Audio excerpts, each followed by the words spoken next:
오늘은 2020년 구주성탄을 맞아 로마서 강해 81번째 시간인 로마서 8장 15절 말씀을 통해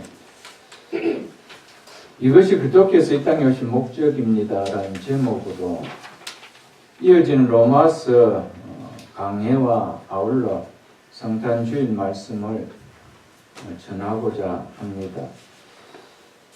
참으로 한 번도 겪어보지 못했던 성탄 주일을 정말 오랫동안 평신도 생활 때부터 지금까지 겪어보지는 못했던 처음 있는 일이었습니다. 아마 모든 성도들이 다 동일할 줄 압니다. 교회에 모일 수 없는 상황, 교회 안에 캐롤이 거의 울려질 수 없는 상황, 추리를 만들어놔도 볼 수가 없는 상황, 참 암울한 상황 속에서 그래도 성도들이 마음을 다하고 뜻을 다하고 힘을 다해서 주일 예배, 성탄 주일 예배를 드릴 수 있게 되면 참 감사합니다.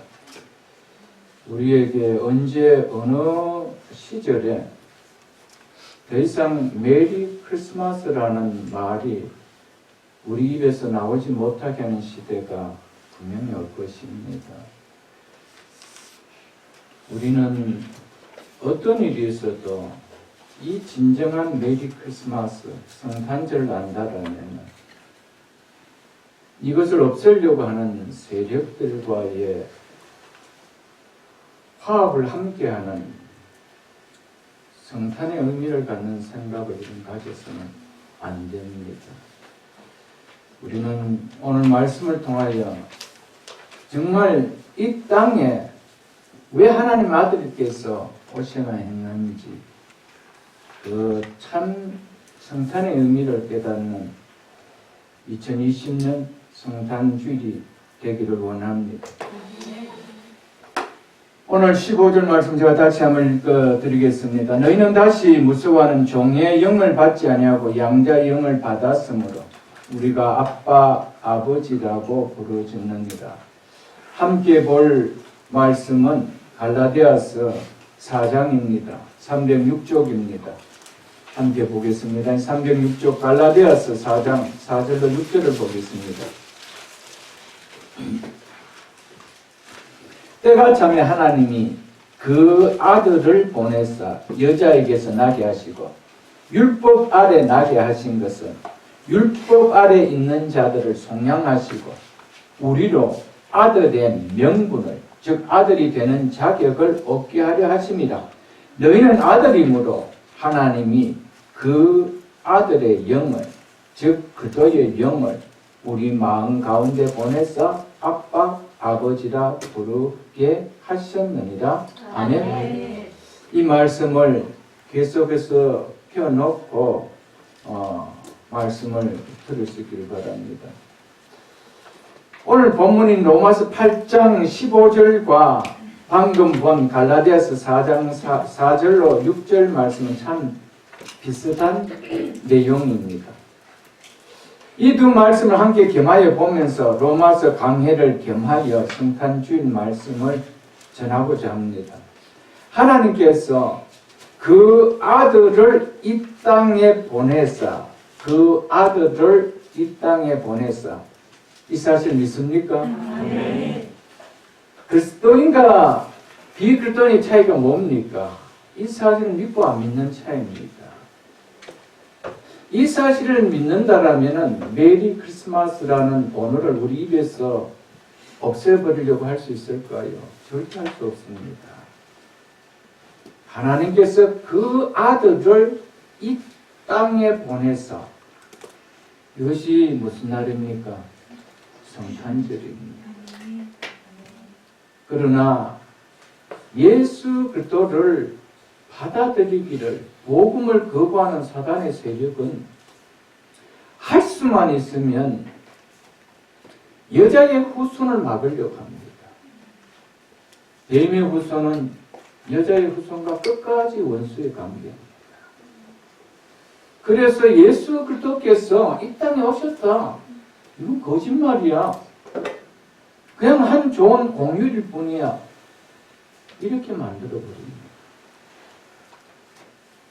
특별히 우리 젊은 세대들이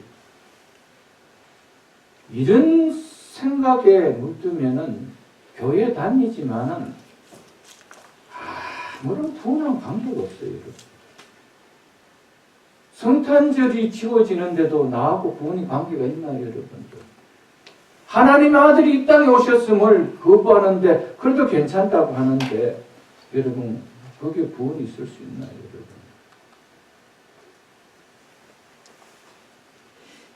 하나님께서 그 아들 이 땅에 보내사 우리와 같은 사람으로 태어나게 하신 그 목적이 뭐라고 말씀하고 있습니까? 우리로 아들의 명분을, 우리로 아들이 되는 자격을 얻게 하려 합니다. 아멘? 아멘. 이것이 하나님께서 당신의 사랑하는 독생자 예수 그리스도를 이 땅에 보내신 분명한 이유요 목적이라고 말씀하고 계십니다. 이처럼 예수님께서 완전한 사람으로 이 땅에 오신 이유는 우리 죄를 사하여 주시는 것뿐 아니라 우리로 아들이 되는 자격을 얻게 하기 위해서라는 겁니다. 다시 말해서 우리로 하나님의 아들로 입양하기 위함이라는 겁니다. 즉 우리를 양자 삼기 위함이라는 것이죠. 그렇게 하기 위하여 하나님께서는 사랑하는 독생자 아들을 이 땅에 보내주셨다. 예수 그리스도를 믿는 그리스도인이 내가 예수 그리스도를 믿는다면 그리스도를 믿는 궁극적 목적이 뭡니까? 그분이 오신 이유와 목적을 믿는 거예요. 아멘? 우리를 하나님의 자녀로 삼아주기 위하여, 아들로 삼아주기 위하여 독생자 예수 그리스도를 보내줬다라는 사실을 우리는 기억해야 됩니다. 그래서 우리가 요한복음을 한번 펴보겠습니다. 요한복음 1장 12절 잘 아는 말씀입니다. 요한복음 1장 12절 영접하는 자 곧 그 이름을 믿는 자들에게는 누구 이름이죠? 그 이름 예수 그리스도 그 이름을 믿는 자들에게는 예수 그리스도를 믿는다는 것은 입술로만의 고백이 아니라는 것을 말하기 위해서 권세 있는 존귀한 분을 이 왕을 영접하고 맞아들이는 것과 같은 개념으로 맞아들이는 자, 곧 영접하는 자를 가리켜서 그 이름을 믿는 자라고 이야기하고 있습니다.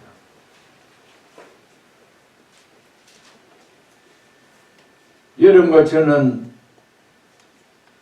우리의 각자 마음속에 예수 그리스도를 정말 존귀한 분으로 권세 있는 왕의 신분으로 맞아들이고 있습니까?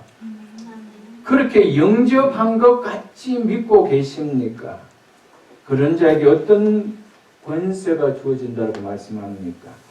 하나님의 자녀가 되는 권세가, 즉 권위를 authority라고 성경 이야기하고 있습니다. 이런 권세를 우리에게 주신다라고 하고 있죠. 이거는 하나님이 우리에게 주신 권세입니다. 아들의 자녀가 된다는 것은, 하나님의 자녀가 된다는 것은 권세입니다. 권위입니다. 여러분, 그 아들의 이름을 믿는 자에게는 하나님의 자녀가 되는 권세를 주셨고, 예수님 왜 이 땅에 오셨습니까? 우리를 하나님의 자녀로, 아들로 삼아주시기 위함이라는 사실입니다. 이것이 예수 그리스도를 믿는 목적이요. 예수 그리스도를 믿음으로 누리는 가장 축복입니다, 여러분. 이거보다 큰 축복은 없습니다. 우리 로마서를 계속 이어서 보겠지만 이 복이 얼마나 크다라는 사실은 우리는 알게 될 것입니다. 이처럼 하나님께서 사랑하는 자신의 아들을 이 땅에 보내시면 그 아들을 믿는 자에게 하나님의 자녀가 되는 권세를 주시기 위함이라고 분명히 말씀하고 계십니다. 우리에게 이 신분을 누리는 권세를 주시기 위해 하나님께서 사랑하는 아들 예수 그리스도를 동정녀 마리아의 몸에 한 뼘 인간이 되게 하셔서 이 땅에 보내주셨습니다. 하나님이 그 아들을 보내사 그래서 누구에게 나게 하시고요? 여자에게 나게 하신 것은 이 말씀 무슨 뜻입니까? 완전한 사람으로 오게 하셨다는 거죠. 우리가 조금 전 찬송가 우리에게 대해서는 참 신으로 참 사람으로 오신 그분이라고 말씀하지 않습니까? 참 신 되시고 참 사람 되시고 예수님은 이 땅에 완전한 사람이 되셔서 오셨다는 표현이 하나님 그 아들을 보내서 여자에게서 나게 하시고 라고 하신 것이었습니다. 나게 하신 것은 율법 아래 있는 자들 속량하시고 율법 아래서 그 율법이 선포한 정죄의 판결에 의해 영원히 죽을 수밖에 없는 죄인인 우리를 구원하시기 위하여 대신 그 값을 치러 주셨다라는 말이 이 말입니다. 율법 아래 있는 자들을 속량하시고 자기의 죽음의 값으로 자기의 몸에 희생하는 값을 지불하고 우리를 속량해 주셨다, 구해 주셨다 그 말이죠. 왜 그렇게 하셨대요? 우리로 하나님의 아들의 명분을 얻게 하려 하십니다. 아멘. 아멘. 아들이 되는 자격을 얻게 하기 위함이라고 분명히 말씀하고 있습니다. 이것이 하나님의 아들 예수 그리스도께서 이 땅에 사람이 되어 오신 목적입니다. 그러므로 하나님의 자녀가 되는 권세를 누리는 기쁨과 영광을 아는 자만이 진정으로 구주 성탄의 의미를, 성탄절이 주는 참 의미를 안다라고 말할 수 있지 않겠어요, 여러분들? 예수님이 이 땅에 오신 이유와 목적을 모르는데 성탄절이 무슨 의미가 있습니까, 여러분? 그러니까 그 의미를 모르는 자들이 그 소리가 별로 듣기 좋은 소리를 안 들리는 거예요. 그 소리를 없애자는 것이죠. 지워버리자는 거예요. 카드에도 쓰지 말라라는 거예요, 여러분. 우리는 세상을 하나님의 믿음의 눈으로 보지 못하면 분별하지 못해요. 그거 뭐 없으면 어때, 있으면 어때 라는 생각 정도가 아니라는 것이죠, 여러분. 이 땅에 예수 그리스도 오심을 부인하게 만들어 버립니다. 온 세상의 기쁨의 소식을 머릿속에서 지워버리는 하루를 그냥 휴일로 즐겁게 해피 휴일로 지내는 게 만들어버리는 이 생각을 우리 세뇌에 심어주려는 것입니다. 누구의 계략입니까? 사단의 계략이죠. 이걸 우리가 깨달아야 되는데 여러분, 그들은 끝까지 성경 관념을 갖지 못하면 예수를 믿어도 우리는 예수를 믿는다는 의미가 뭔지를 전혀 깨닫지 못하고 살아간다는 사실을 잊지 마십시오, 여러분들. 6절에 이렇게 말하고 있죠. 이어서 너희가 그래서 누구 힘으로요? 아들이 믿습니까, 여러분들? 아들이 되는 자격을 주시기 위하여 하나님께서는 사랑하는 아들을 이 땅에 보내주셨대요. 그래서 너희가 아들이므로 우리는 이 사실을 믿습니다. 이 사실을 믿는 자가 그리스도인입니다. 내가 하나님의 아들이다.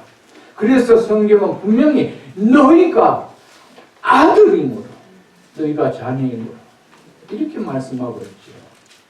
우리가 어떻게 하나님의 아들이 될 수가 있었습니까? 하나님께서 율법 아래 있던 우리를 속량하시고 우리로 아들의 명분을 얻게 하시려고 이 땅에 그 아들을 보내신 이 복음을 듣고 그 복음을 내가 영접했기 때문이었습니다. 그래서 그 앞에 있는 3장 갈라디아 3장 26절에 이렇게 말씀하고 있습니다. 너희가 다 믿음으로 말미암아 다 믿음으로 무슨 믿음이라는 걸까요? 22절 하반절에 보십시오. 22절 중반절에 보면은 예수 그리스도를 믿음으로 말미암아 아멘? 아멘. 무슨 믿음으로 말미암아? 예수 그리스도를 믿음으로 말미암아. 너희가 다 예수 그리스도를 믿음으로 말미암아 그도 예수 안에서 하나님의 아들이 되었으니라고 이야기합니다. 여러분과 저는 누구를 믿고 계십니까? 예수 그리스도를 믿는 자예요. 그래서 우리를 향하여 너희가 아들이므로 믿습니까, 여러분들? 그래서 어떻게 한대요? 하나님이 그 아들의 영을 그리스도의 영이지요. 아들의 영이 그리스도의 영 아닙니까? 그 영을 우리 마음 가운데 보내서 아빠, 아버지라 부르게 하셨느니라. 아멘? 아멘. 우리가 하나님을 아빠, 아버지라 부를 수 있는 것은 우리 각 사람 속에 하나님께서 아들 된 우리에게 아들의 영을 보내주셨기 때문입니다. 우리의 신분이 하나님의 아들이므로 하나님께서 그 아들의 영을 우리에게 보내주셨다는 사실입니다. 우리가 하나님의 아들의 신분이 아닌데 하나님께서 그 아들의 영을 우리 속에 넣어줄 수가 있나요? 그 영을 주셔야만이 하나님 향하여 아빠, 아버지라, 아버지라 부를 수가 있기 때문에 아들이 아닌 자에게 아들의 영을 넣어줄 수가 있나요, 여러분? 넣어줄 이유가 없는 거예요, 여러분. 예수 그리스도를 믿음으로 말미암아 여러분과 제가 하나님 아들이라는 믿어질 수 없는 꿈 같은 신분이 되었다라는 이 사실을 진심으로 믿습니까? 그렇다면 우리가 아들이기 때문에 무엇을 우리 마음속에 우리 하나님께서 보내주셨다라고 오늘 말씀하고 있습니까? 아들의 영을 믿으십니까? 왜 그 아들의 영을 보내주셨대요? 우리가 아들이기에 하나님을 아버지라 부르라고 아들의 영을 보내주셨다는 겁니다. 이처럼 성령은 우리로 하나님을 아빠, 아버지라 부르게 함으로써 우리가 하나님의 자녀됨을, 하나님의 아들됨을 확증시켜주는 사건입니다. 아들임으로 아들의 영을 준다는 거예요. 그래서 아들이기 때문에 아들의 영을 받았기 때문에 이제는 하나님을 아저씨가 아닌 그냥 창조주만으로 끝나는 것이 아닌 아버지라 부를 수 있다는 사실입니다. 이 은혜를 주시려고 하나님께서 사랑하는 독생자 예수 그리스도를 이 땅에 보내주셨대요. 하나님이 그 아들을 보내사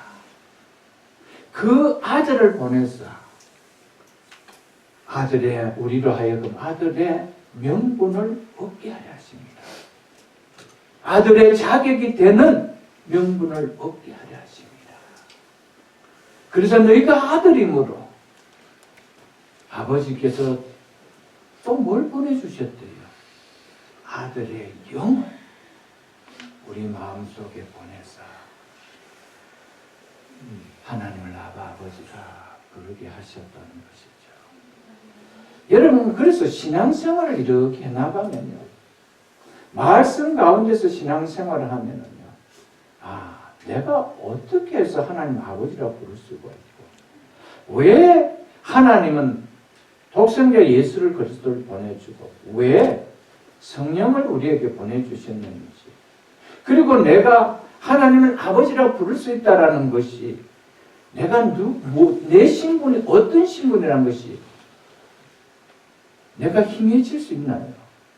절대 희미해질 수 없습니다. 그냥 생각 없이 아버지라 부르는 자가 아니에요. 내가 생각 없이 예수를 믿는다는 그런 생각을 갖지 못해요, 여러분들. 성경은 너무나 놀리죠. 그 논리가 빈틈없이 우리 속에 역사하시고 있음 앞에 내 자신이 말씀을 보면 그냥 놀래버리는 거예요. 그리고 그 신앙이 어떻게 희미해질 수가 있나요? 예수를 믿는다는 것이 어떻게 희미한 예수를 믿어질 수가 있나요, 여러분? 없지 않겠어요, 여러분들? 이처럼 성령은, 아들의 영은 우리로 하나님을 아빠, 아버지라 부르게 함으로써 우리가 하나님의 아들됨을 확증해 주십니다. 그렇다면 여러분과 제가 하나님을 아바, 아버지라, 아바라는 말은 본래 성경 아바, 아버지로 되어 있습니다. 아바라는 것은 아람어 그대로 써버렸습니다. 아람어로 말하면은 우리말로 번역하면 아빠고요, 영어로 번역하면 爹입니다. 파파입니다. 그래서 아바, 아버지라 이렇게 부르게 해주셨습니다. 여러분과 제가 하나님을 아바, 아버지라 부르는 것이, 아빠, 아버지라 부르는 것이 어때요? 쑥스럽습니까? 어색합니까? 아들의 영을 받으면 쑥스러워지지 않습니다. 네가 아들이므로 내 자식이 나를 보고 아버지라 부르는 것을 어색하게 여기면 이거 내 자식 맞나 이런 생각 안 들어요, 여러분들. 한 번이라도 아버지라고 한번 불러봐. 이런 아버지가 있나요, 여러분들? 자연적 터지는 거예요. 아들이므로 내가 아버지라 부를 수 있도록 아들의 영을 넣어주십니다.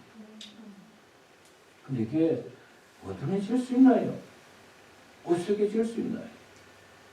그래서 제가 여러 차례 그런 예화를 한번 들었지 않습니까? 제가 성경 공부하면서 연세가 많이 드신 분이에요. 여성도였습니다. 목사님 제가 다 믿는데 하나님도 믿고 하는데, 근데 저는 제 입술로 하나님 아버지라고는 잘 안 불러줘요. 무슨 의미인지 아시겠죠? 자녀가 아니란 말이에요. 아들의 영이 그 속에 없다 이 말이에요. 왜 아들의 영을 보여주셨대요? 하나님을 아바, 아버지라 불러라. 그 의미가 무엇인지 또 뒤에도 보겠지만, 여러분.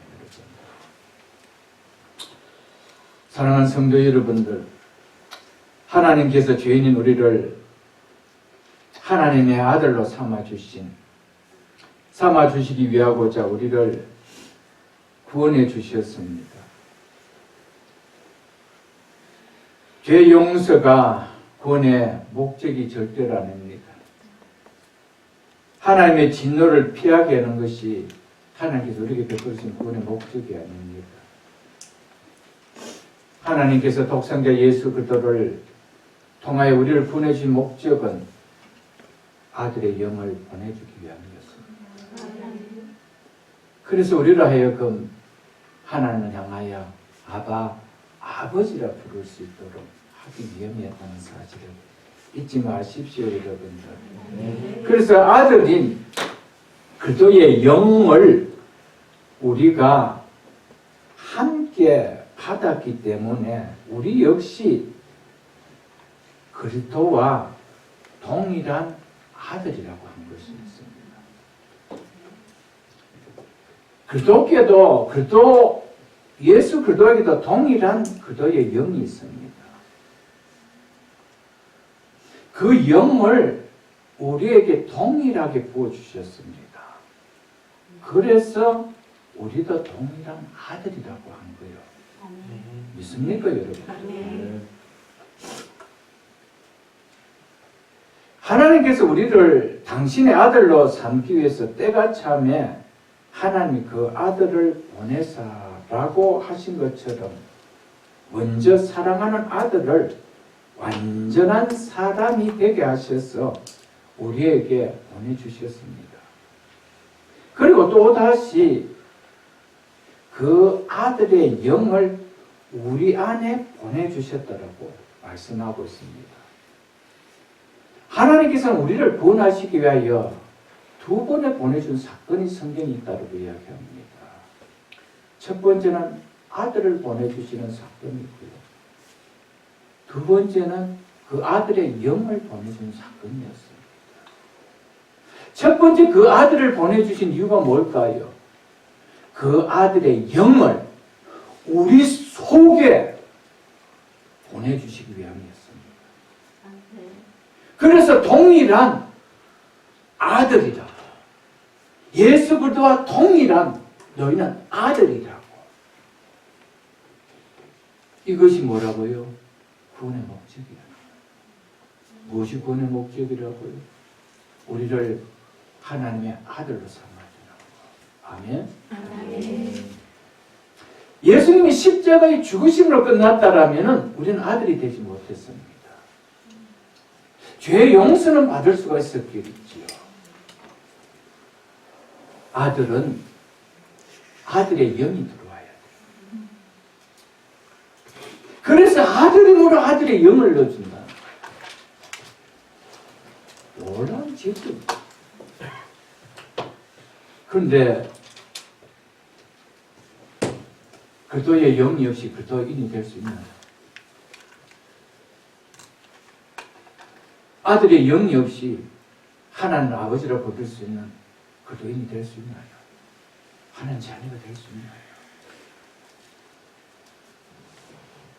하나님께서는 우리 속에 아들의 영을 부어주셨는데 좀 내 마음에 들지 않는다 그 아들의 영을 다시 불러낼 수 있나요? 하나님 그런 하나님이 아니십니다. 예수 그리스도의 이름을 믿는 그들에게 하나님의 자녀가 되는 권세를 주셨다고 했는데 그 권세를 주신 분은 하나님이신데 그 권세를 취하는 수가 없습니다. 그럼 그분 하나님이 아니십니다. 여러분의 입술 속에서 하나님 아버지라고 부르는 것이 너무 자연스러운 고백이라면 나는 흔들 수 없는 그분의 확신을 가진 자입니다. 이것은 성경적으로 분명한 믿음을 갖는다면 흔들 수 없는 여러분 구원입니다. 그렇기 때문에 말씀을 깨닫고 신앙생활을 한다는 것은 얼마나 파워풀한지 모릅니다. 여러분. 감정이 우리를 신앙생활하도록 요동치게 만들지 않습니다. 우리는 끝까지 말씀을 붙들고 신앙생활한다는 사실이죠. 여러분.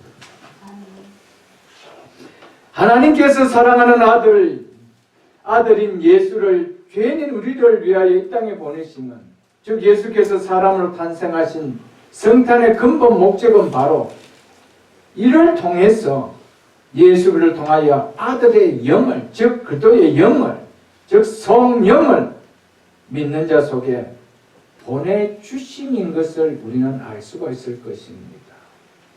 성탄의 근본 목적이 뭐라고요? 우리 속에 아들의 영을 보내주시기 위함이라는 사실입니다. 그래서 성탄이 있었기에 우리에게는 성탄의 목적인 성령을 받을 수가 있었던 거예요.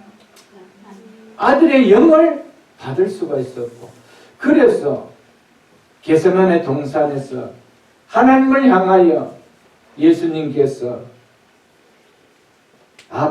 아버지여라고 기도했던 예수 그리스도와 동일하게 우리도 아버지라고 부르는 거예요.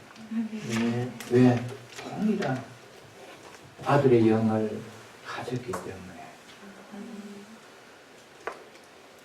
그러므로 우리를 구원하시기 위하여 이 땅에 사람이 되어 오신 하나님의 아들을 믿는 그리스도인이라면, 구주 성탄의 참 의미를 아는 그리스도인이라면 자신 속에 아들의 영인 그리스도의 영이 내 안에 거한다는 사실이 안 믿어진다라고 말할 수 있나요, 여러분?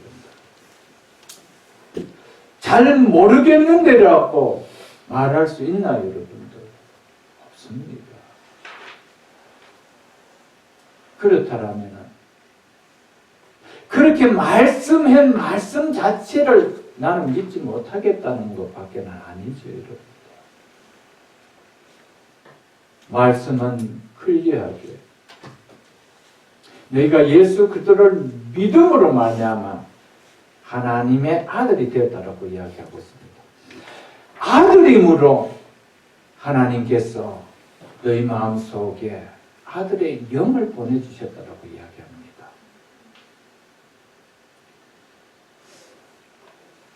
그런데 믿는데 내 속에 아들의 영이 있는지를 못 믿겠다는 것은 성경이 이렇게 말씀한 자체를 못 믿겠다는 말밖에 아니죠.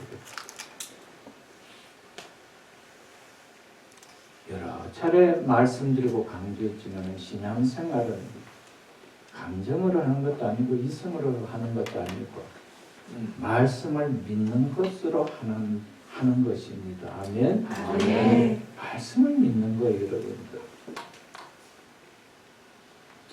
사랑하는 성도 여러분, 그래서 사도 바울은 누구든지 그도의 영이 없으면, 아들의 영이 없으면 그도의 사람이 아니라고 했습니다. 왜냐하면 예수 그리스도를 믿는다면 반드시 아들이기 때문에 아들의 영을 안 보여줄 수가 없습니다. 왜요? 아들인데 아버지라고 안 부르고 살면은 말이 안 되니까. 그래서 아들의 영을 부어주셨어요. 그렇기 때문에 사도 바울은 아들의 영이 없으면 그도의 영이 없습니다. 그도의 사람이 아니라고 한 것이 그냥 우리의 겁질려고 한 말이 아닙니다, 여러분. 이거는 하나님께서 구원 계획 속에 있었던 일이기에 하시는 말씀인 것이죠. 다시 한번 갈라디아서 계속해서 4절로 5절로 다시 한번 보겠습니다. 하나님이 그 아들을 보내서 여자에게서 나게 하시고 율법 아래 나게 하신 것은 우리로 아들의 명분을, 아들이 되는 자격을 얻게 하려 하심이라 라고 했습니다. 아들이면 아들이지, 아들의 명분, 아들이 되는 자격, 이 말은 또 무슨 말일까요, 여러분? 이런 생각이 좀 들지 않을까요? 아들이 되는 자격, 아들이 되는 명분. 왜 이런 말을 하셨을까요? 그냥 아들 해본 참 좋을 텐데. 앞서서도 잠시 말씀드렸지만은 아들의 명분, 아들 되는 자격은 아들로 입양한다 이 말입니다. 양자를 삼는다 이 의미입니다. 우리로 아들로 입양하기 위하여, 우리로 양자 삼기 위함이라고 말씀했던 것이었습니다.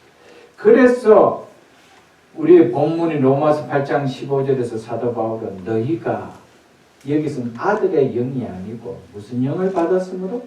양자의 영을 받았으므로, 양자의 영을 받았으므로 라고 이야기하고 있습니다. 우리가 아빠, 아버지라 부르짖느니라 라고 했습니다. 예수 그리스도만이 유일한 하나님의 아들이십니다. 그래서 독생자라고 이야기합니다. 하나님에게는 아들이 한 분밖에 계시지 않습니다. 그러므로 우리 모두는 그분의 아들의 자격이 되는 양자로 입양됐다는 것이죠. 그런 의미에서 아들의 명분을, 아들 되는 자격을 얻게 하려 하심이라고 했던 것이었습니다. 우리 그리스도인은 하나님의 독생자 예수 그리스도로 말미암아 하나님의 가족의 일원으로 양자로 받아들인 하나님의 가족에 입양된 자들입니다. 그래서 로마서 8장 29절 한번 보겠습니다. 로마서 8장 29절. 하나님이 미리 아신 자들을 또한 그 아들의 형상을 본받기 위하여, 이 아들은 누구를 이야기합니까? 독생자 예수 그리스도를 말했죠. 하나님의 아들 독생자 예수 그리스도의 형상을 본받기 하기 위하여 미리 정하셨으니, 이 부분에 대해서 전에 제가 설명을 드렸습니다. 이는 그로, 즉 그 아들로 많은 형제 중에서, 그 아들로 많은 형제 중에서, 많은 형제라는 단어를 쓰고 있습니다. 누구의 형제라는 거예요? 예수 그리스도의 형제라는 거예요.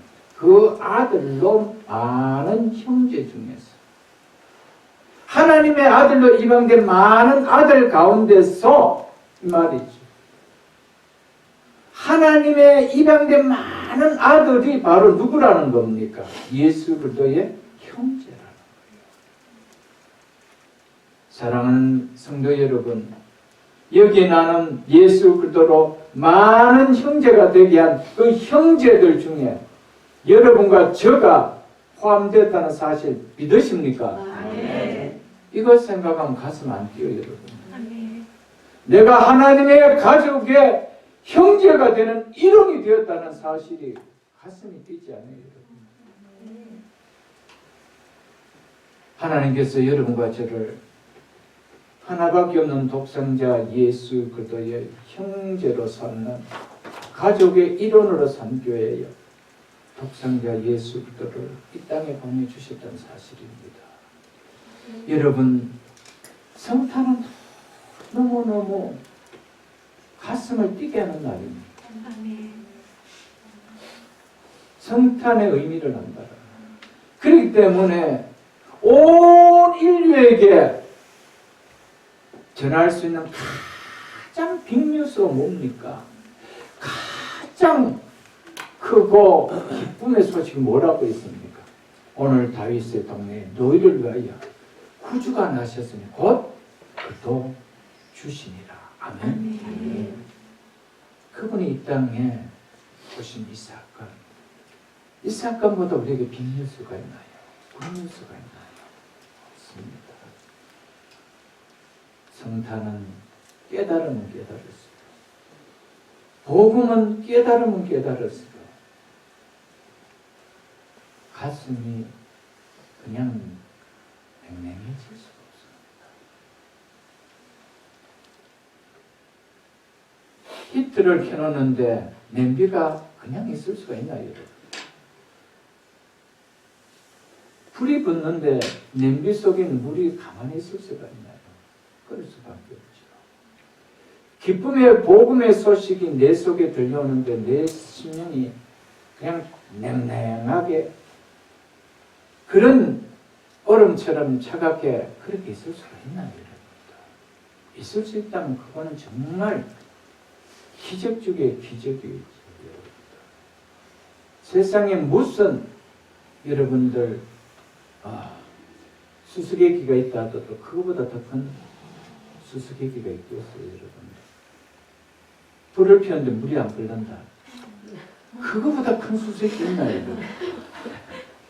기쁨의 소식을 듣는데 전혀 마음이 요동하지 않는데 그게 있을 수 있느냐는 거예요, 여러분들.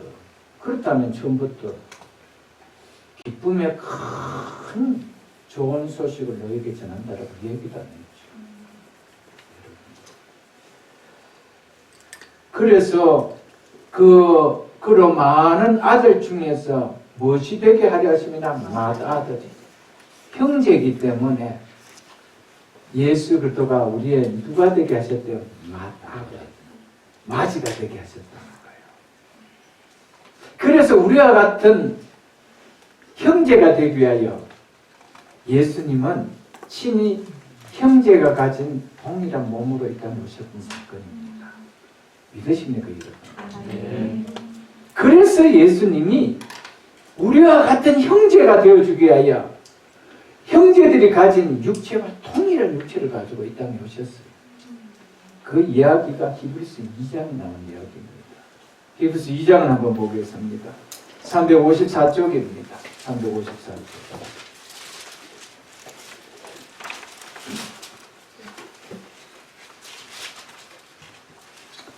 히브리서 2장 10절 한번 보겠습니다. 10절로 11절 보겠습니다. 히브리서 2장 10절로 11절. 그러므로 만물이 그를 위하여 또한 그로 말미암는 이가, 이 표현은 하나님이 만물의 원인자라는 뜻이라고 전에 이 말씀 전할 때 제가 말씀드렸습니다. 즉 하나님이 창조주이시며 또한 만물을 다스리는 주관자라는 뜻이라고 말씀드렸죠. 바로 그분이 어떻게 하셨대요? 많은 아들을, 누구를요? 많은 아들을. 하나님에게는 아들 한 분밖에 없습니다. 독생자 예수밖에 없습니다. 그런데 하나님께서는 많은 아들을, 여기에 여러분과 제가 포함돼서 믿습니까? 네. 이게 복음입니다, 여러분. 이걸 위하여 예수 그리스도가 이 땅에 오신 거예요, 여러분들. 많은 아들을 이끌어 어디에 들어가게 하십니다? 영광에. 우리가 장차 들어갈 그 나라죠. 영광에 들어가게 하신 이래. 그들의 구원의 창시자, 즉 구원의 시작자, 이분 누구십니까? 예수 그리스도.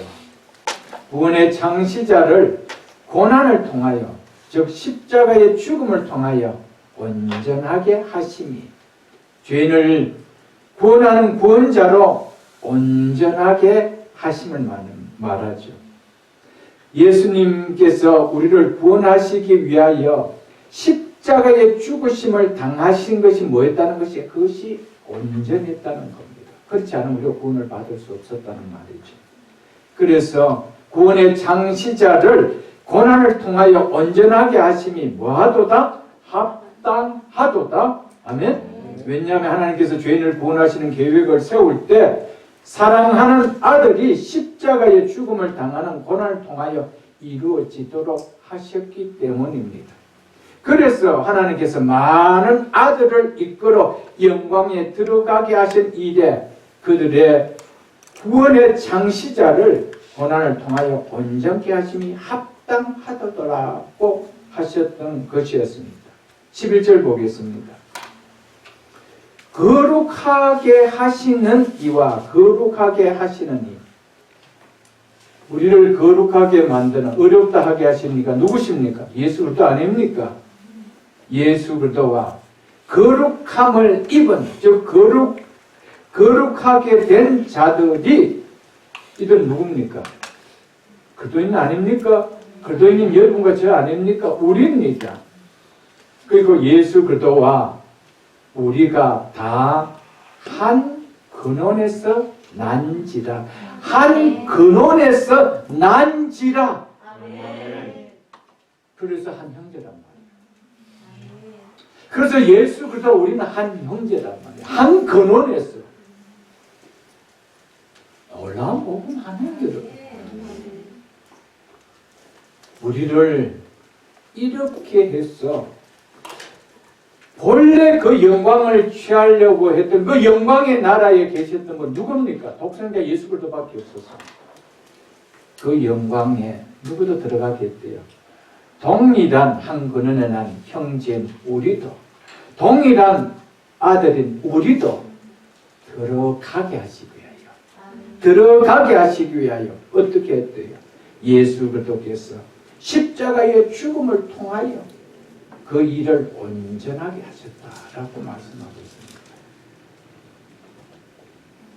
그래서 뭐라고 이야기하는지 보십시오. 한 근원에서 난지라. 그러므로 예수 그리스도께서 우리를 뭐라 부르기를? 형제라. 아멘. 아멘. 형제라 부르기를 뭐하지 아니하시니? 부끄러워하지 않는다. 잽이나 되나요? 예수 그리스도와 여러분과 저가 잽이나 되나요? 그거는 완전한 거룩합니다. 우리는 머리부터 발끝까지 털면 털수록 나오는 거 죄밖에 없는 거죠. 형제라 부르기에 부끄럽지 않대요. 왜? 내가 형제가 될 수 있도록 내가 그 사회의 역할을 온전하게 이루기 때문에. 이게 복음입니다. 우리를 형제 삼아주기 위하여 예수님께서 이 땅에 오신 날이 성탄절입니다. 형제 삼아주신 예수 그리스도를 안 높일 수 있나요? 내가 높아져야 되는 날이고 내가 기쁨을 받는 날이 되어야 되나요, 여러분들? 내가 즐거움을 취해야 되는 날인가요? 복음을 알면 알수록 형제라고 부르기에 부끄러울 수밖에 없고 형제라고 따라오지 말라고 너는 저 멀리 따라오라고 할 수 있을 텐데 내가 너희 안에 너가 내 안에 한 몸을 이루는 형제로 삼아지는 것을 부끄럽게 여기지 않았다면 그분을 좀 높여줄 수 없는 일이에요. 복음을 깨달으면 깨달을수록 우리는 언제까지 없는 거예요. 그분이 우리에게 취하시는 모든 모습 앞에 여러분 성탄절은 정말 위대한 날입니다. 털면 나오는 게 죄밖에 없는 우리를 예수 그리스도와 동일하게 그분이 우리를 통하여 형제라 부를 수 있도록 그리고 하나님께서는 예수 그리스도와 동일하게 아들이라고 불러줄 수 있도록 하기 위하여 독생자 예수 그리스도를 이 땅에 보내주신 날이 성탄절입니다. 너무나 감사하지 않아요, 여러분? 정말 감사합니다. 그래서 13절과 14절로 보면 우리와 같은 형제이기 때문에 예수님은 우리와 같은 동일한 혈과 육을 입고 오셨다고 성경이 이야기하고 있습니다. 왜요? 우리와 동일한 형제이기 때문에. 이처럼 우리를 하나님의 가족의 일원인 형제로 삼아주시기 위하여 하나님의 아들이 천사보다도 못한 인간의 모습으로 이 땅에 오셔서 죽음의 고난을 당하여 주셨다는 사실입니다. 그래서 그 앞에 있는 구절을 보겠습니다. 히브리서 2장 9절을 보겠습니다. 오직 우리가 천사보다 잠시 동안 못하게 하심을 입은 자, 이분 누구시죠? 예수 그리스도죠. 왜요? 천사는 죽지도 않았는데 예수 그리스도는 죽음을 당하시는 인간이셨어요. 율법 아래 나게 하신 것이죠.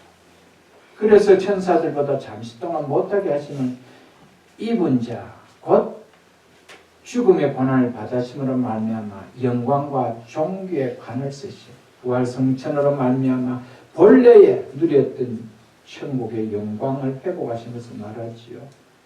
그렇게 하심은 그렇게 하신 누구를 보니? 예수를 보니. 누가요? 우리가.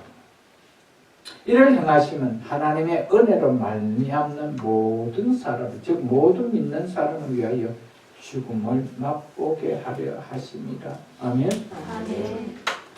우리를 형제 삼아 주시기 위하여 천사보다도 못한 인간으로 오셔서 죽음을 당할 수밖에 없는 율법 아래 오셔서 정죄함을 당하는 인간으로 오셨다는 사실입니다. 왜요? 우리를 형제 삼아주기 위해서 천사보다 못한 혈과 육을 갖는 인간으로 오셨다는 사실입니다. 하나님이 말씀이 육신이 되어 오신 이날이 성탄 아닙니까? 여러분, 그분은 그럴 이유가 없었습니다. 여러분,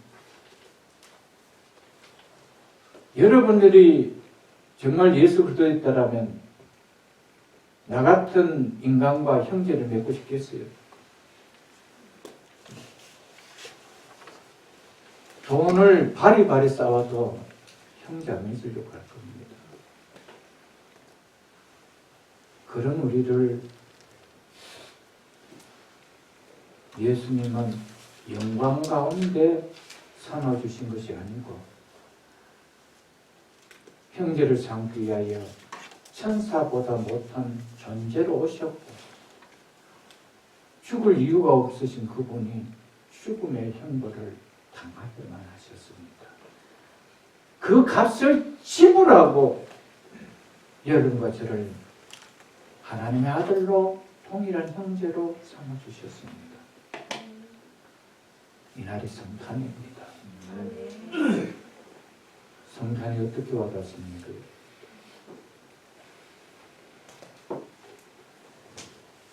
그런데 세상은 메리 크리스마스를 우리의 입에서 지워버리려고 합니다.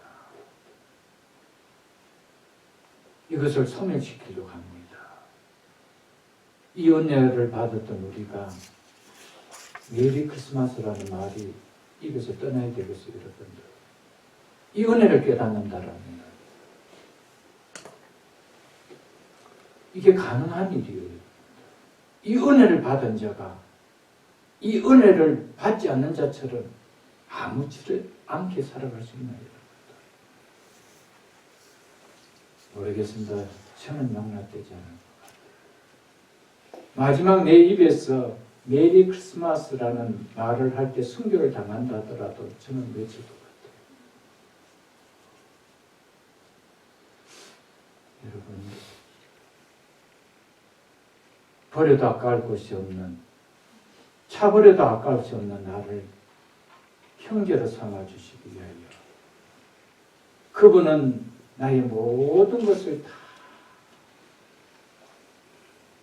용서해 주시는 죄값을 지불하시고 형제로 삼아주시는 그 은혜를 내가 망각할 수 있나요? 그렇다면 인간이 아니죠. 세상 사람도 그런 은혜를 입었다라면 망각하면 인간이 아니죠. 그런데 우리가 이런 은혜를 받고 이런 망각하고 살아간다라면 이것은 되어질 수 없는 일인 것입니다.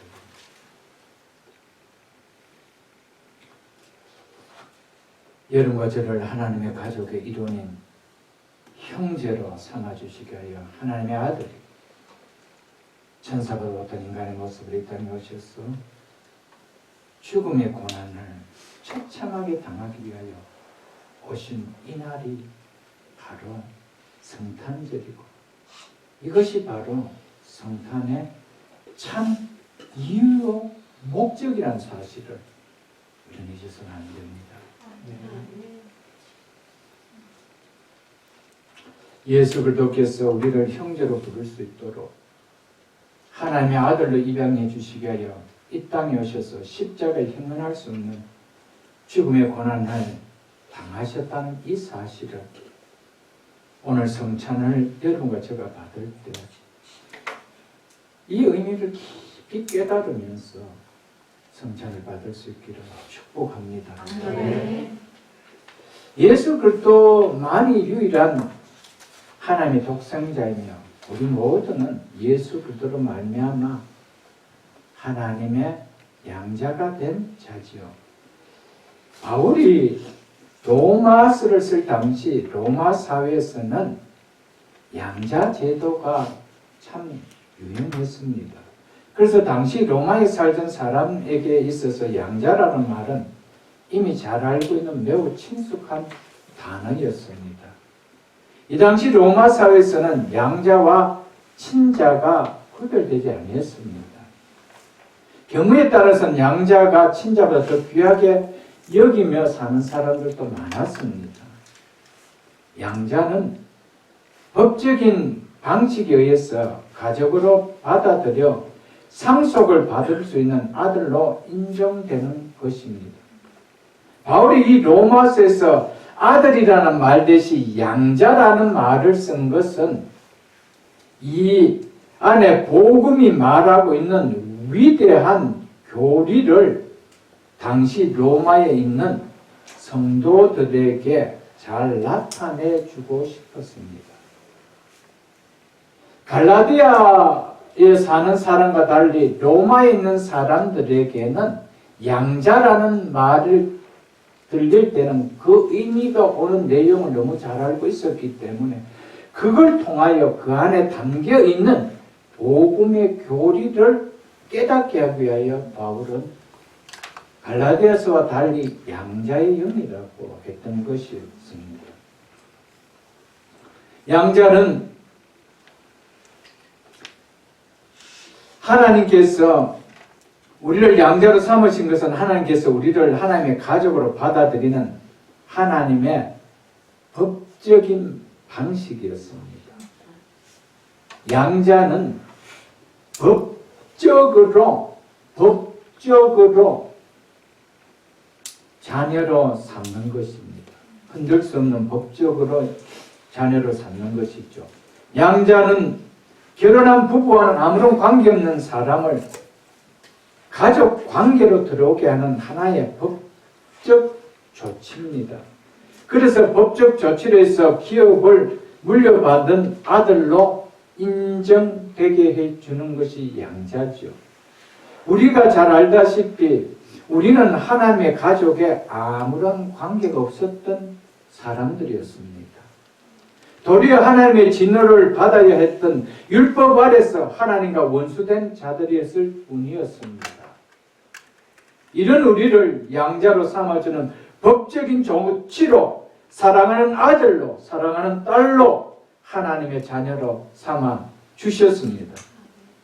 이는 오로지 하나님 편에서 우리가 하나님 앞에 절대적인 죄인임에도 불구하고 사랑하는 독생자를 통해서 그 죄값을 다 지불하고 더 이상 우리가 지불할 죄의 빚이 없는 자로 법적으로 완전하게 조치해 주시고 우리를 어렵게 해주시고 우리를 양자로 삼아 주셨습니다.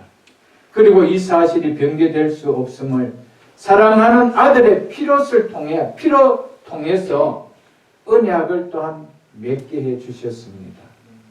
또한 이 사실의 보증이요 증거자로 아들의 영, 성령까지 우리 속에 보내주셨습니다. 그러므로 우리가 다시 돌아갈 수 있는 무서워하는 종의 영을 받지 아니하고 절대로 취소될 수 없는 양자의 영을 받았다는 이유가 여기 있었던 것이었습니다. 절대로 법적 조치는 더 이상 취소되어질 수가 없다라는 것이죠. 당시 로마 사회에서 양자를 삼는 경우에 법적으로는 이러한 4가지 조항이 반드시 따랐습니다. 첫째는 양자로 삼고자 하는 사람은 양자로 삼고자 하는 그 사람에게 있던 모든 빚을 다 갚아주어야 양자로 삼을 수 있습니다.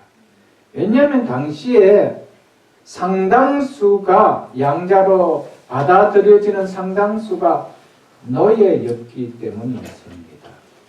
우리가 배려라는 영화를 보면 좀 알지 않습니까? 친구의 배신으로 졸지에 유대인 배너가 이 로마의 노예가 되어 로마의 전함 뱃속에서 쇠사슬에 발목이 묶인 채 노를 젓는 노예가 된 것을 우리는 보아 알 것입니다. 배너가 포함된 노예들이 노를 젓는 배가 전투에 참여했다가 침몰하게 되지요.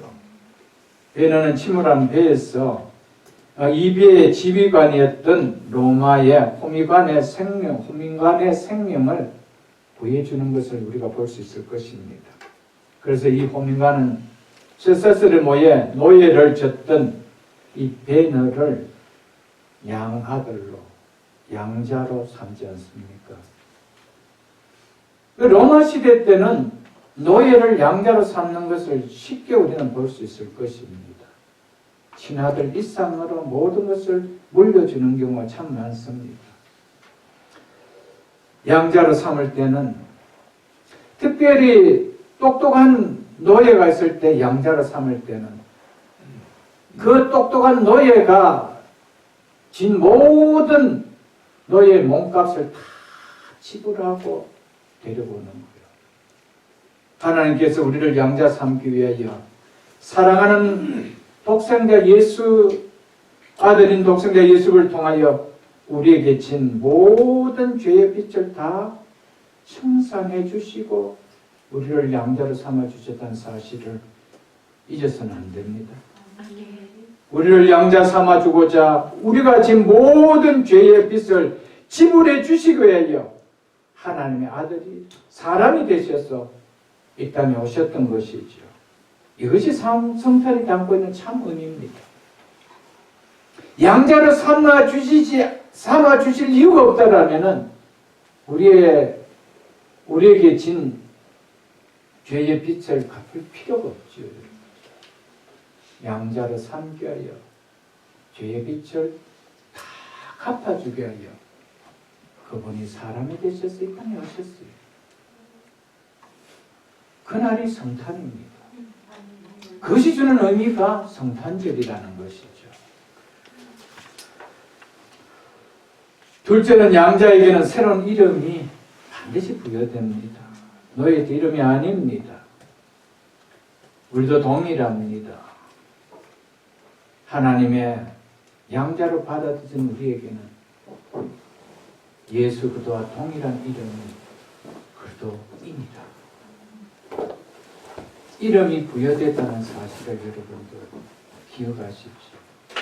그리고 양자로 삼아주신 아버지의 모든 재산을 받는 상속자가 되어집니다. 양자가 되면은 그냥 아들 노릇 다 끝나는 것이 아니고 양자로 삼아준 그 아버지의 모든 상속을 이어받는 자가 되어지는 것입니다. 이것이 양자로 삼는 가장 큰 목적입니다. 그래서 오늘 본문인 16절, 17절에 보면은 로마서 8장 16절, 17절에 보면 성령이 친히 우리의 영과 더불어 우리가 하나님의 자녀인 것을 증언하시나니 자녀이면 또한 상속자, 곧 하나님의 상속자요. 그들과 함께한 상속자니 이것이 우리를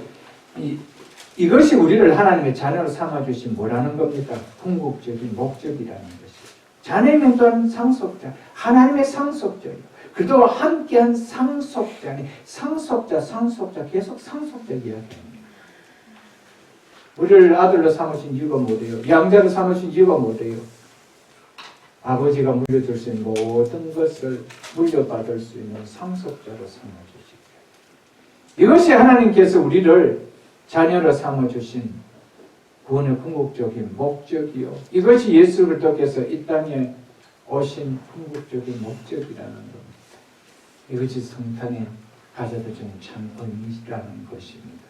세 번째는 양자로 드린 아버지는 양자로 드린 아들의 모든 행위들에 대한 법적 책임을 바로 지게 됩니다.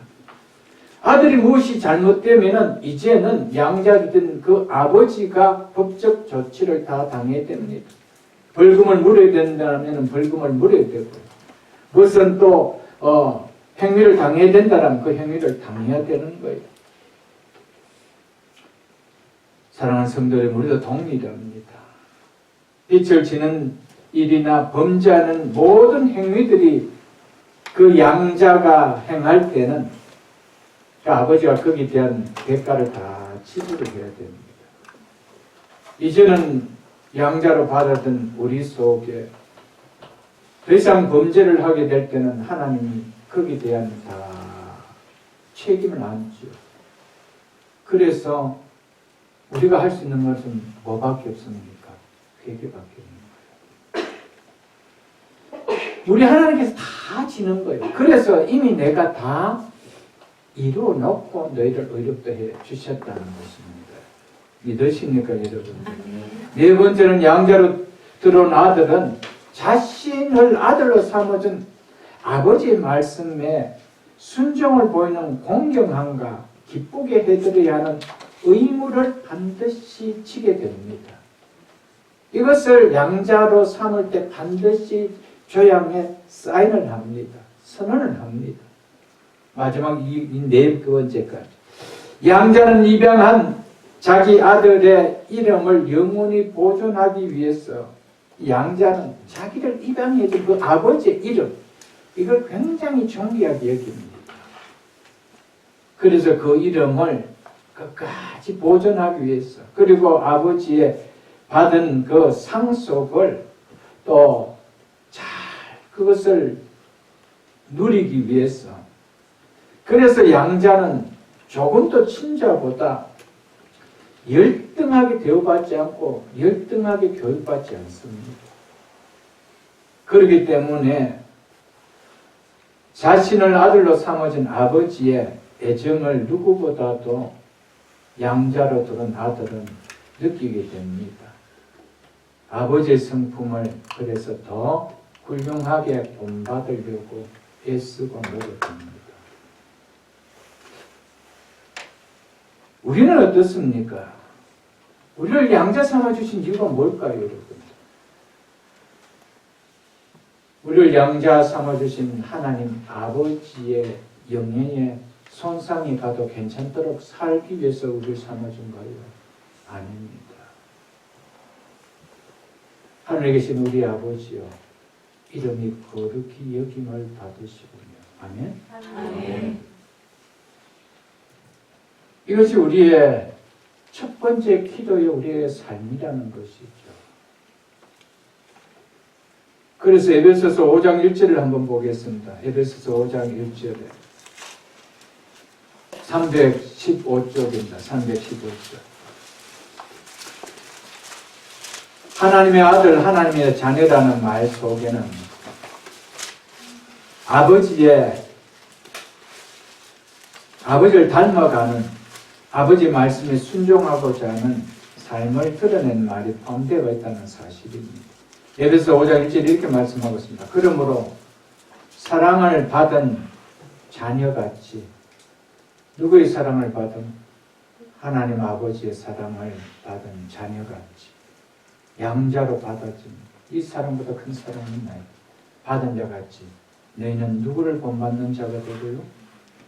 우리를 하나님의 가족의 일원으로 삼아주신 아버지를 본받는 자가 되고. 아멘? 네. 이것이 우리를 삼아주신 이유라는 사실을 여러분들 잊지 마십시오, 여러분들. 하나님의 영, 양자의 영, 아들의 영을 우리 속에 보내주셨다는 것은 우리가 하나님의 아들이라는 것을 증거하고 보증하기 위함만이 아닙니다. 나아가서 우리가 하나님 아버지께 순종하며 영광을 돌리기 위함이라는 사실입니다.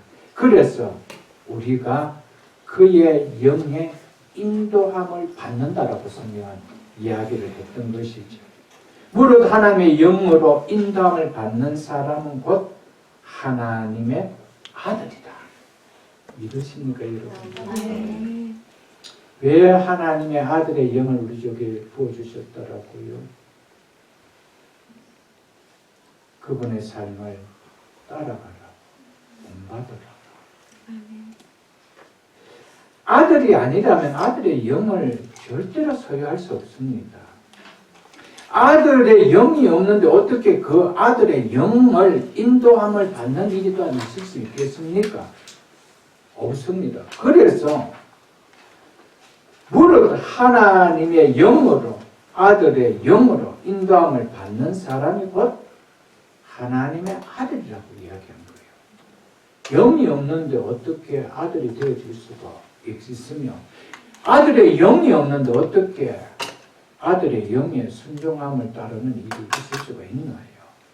그래서 바울은 이렇게 표현을 해놨던 것이었습니다. 한번 생각해 보십시오, 여러분들. 내 차에 내비게이션이 안 달려가 있습니다. 근데 어떻게 내비게이션을 인단에 받을 수 있나요? 내 생각으로 핸들을 잡는 거 아니겠어요, 여러분들?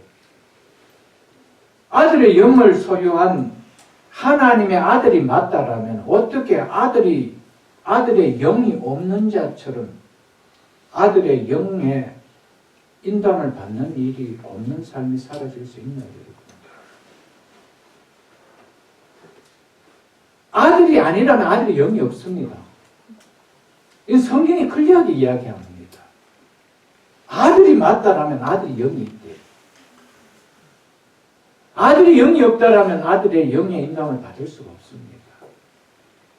아들의 영을 왜 주셨다라고요? 내가 하나님의 아들인 것을 증언하기 위함도 있지만은 나를 양자 삼아주신 아들로 삼아주신 그 아버지를 본받기 위하여, 그 아버지의 영예를 손상시키지 않기 위해서. 아멘. 아멘.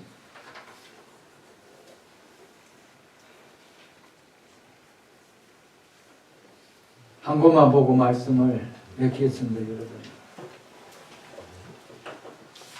로마서 8장 23절을 한번 보겠습니다. 로마서 8장 23절. 로마서 8장 23절 보겠습니다.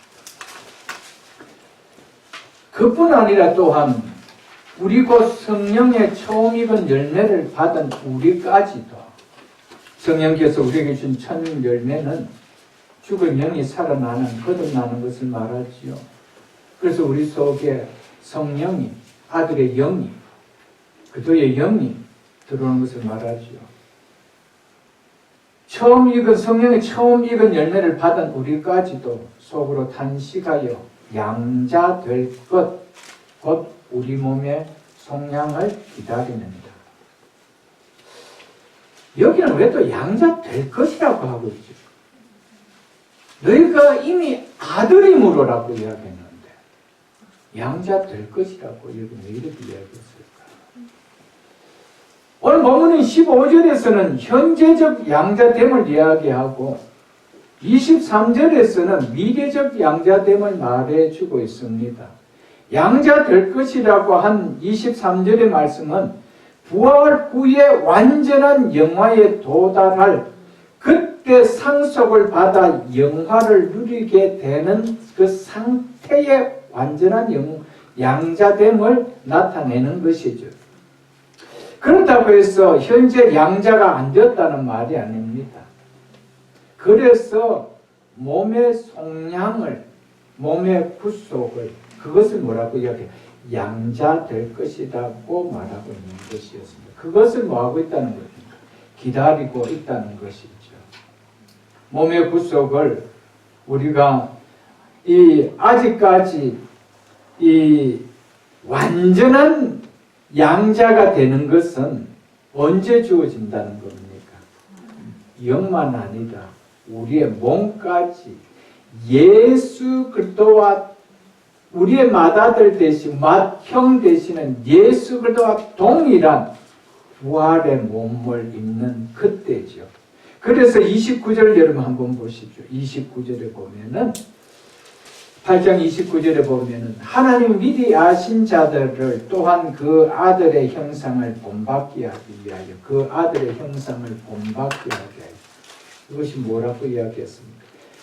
아들의 형상, 예수 그리스도께서 부활한 몸과 동일한 몸을 우리가 동일하게 있는 그것을 위하여 미리 정해 놓으셨다라고요.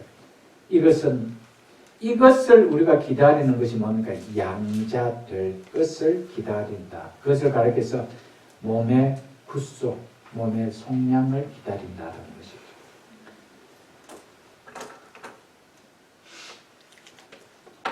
양자된 현재도 우리는 영광스러움을 누리고 있습니다. 그러나 이것은 아직 죽을 몸을 가지고 있기 때문에 불완전하다는 것이죠.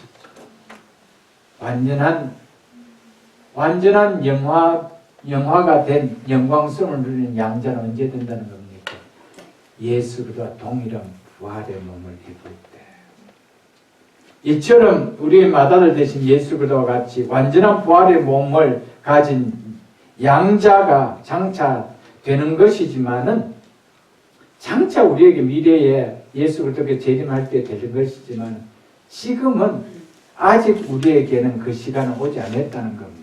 그래서 양자의 영을 받은 우리는 완전한 부활의 몸은 가진 양자가 될 것을 바울은 자기 자신도 뭐한다라고 해요? 기다린다라고 했습니다. 그래서 구원은 이미, 그러나 아직이라는 용어도 우리에게 말해주고 있다라는 사실입니다. 사랑하는 성도 여러분, 우리 예수님께서는 참 우리 오늘 사도 바울은 우리에게 양자의 영을 보내주셔서 마지막으로 한마디 하는 것이 뭡니까? 아빠, 아버지라 부르시게 하느니라. 왜 아빠, 아버지라 부르시게 하느냐? 많은 뜻이 있습니다. 제가 한 가지만 말씀 맺겠습니다. 이 앞에 왜 아빠라고 했을까? 그냥 아버지라고 했을까? 최고의 친밀감을 드러냅니다. 에베소서 2장 13절에 보면은 이렇게 말씀하고 있습니다. 이제는 에베소서 2장 12절로 13절 제가 읽어드리겠습니다. 그때 너희가 그도 밖에 있었고 이스라엘 나라 밖의 사람이다. 약속의 언약들에 대해서 외인이요 세상에서 소망이 없고 하나님도 없던 자더니 이제는 전에 멀리 있던 너희가, 누가 멀리 있던? 하나님과 멀리 있던 너희가 그도 예수 안에서 그도의 피로 하나님과 가까워졌느니라. 아멘. 하나님과 한없이 무한대로 멀리 떨어져 있었고 찾아올 수 없을 만큼 멀리 떨어졌던 우리들, 하나님과 가까이 하기 위해서 누구로 말미암아? 예수 그리스도로 말미암아. 그래서 하나님과 멀리 떨어졌던 우리를 아빠, 아버지라 부를 수 있을 만큼 가까이 친밀하게 자녀로 삼아주시기 위하여 예수 그리스도께서 이 땅에 오셨다는 겁니다. 그것이 성탄절입니다. 그래서 이제는 전에 하나님과 멀리 있던 너희가 그리스도 예수 안에서 그리스도의 피로 말미암아 하나님과 가까워졌느냐. 얼마나 가까워졌으면 아빠, 아버지라 부를 수 있나. 어디에서도 아빠라고 부를 수 있으면 믿습니까, 여러분들? 이런 은혜를 주시기 위하여 우리에게 예수 그리스도께서, 하나님 아들 예수 그리스도께서 천사보다 못한 죽음을 당하는 율법 아래 사람이 되어서 오셨습니다. 그날이 바로 오늘 성탄절입니다. 이 성탄주일을 맞아 로마서와 병영해가면서, 로마서 가면서 병영가면서 이 말씀 깊이 새겨드리시고, 우리 남은 인생 성탄절은 세상 사람들과 조금 다른 의미를 갖는다고 합니다. 내 인생 속에서 내 인생과 세계관을 바꾸겨버리는 그런 존재감으로 느껴지는 그런 성탄절이 되어질 수 있기를 주의 이름으로 축복합니다. 아멘.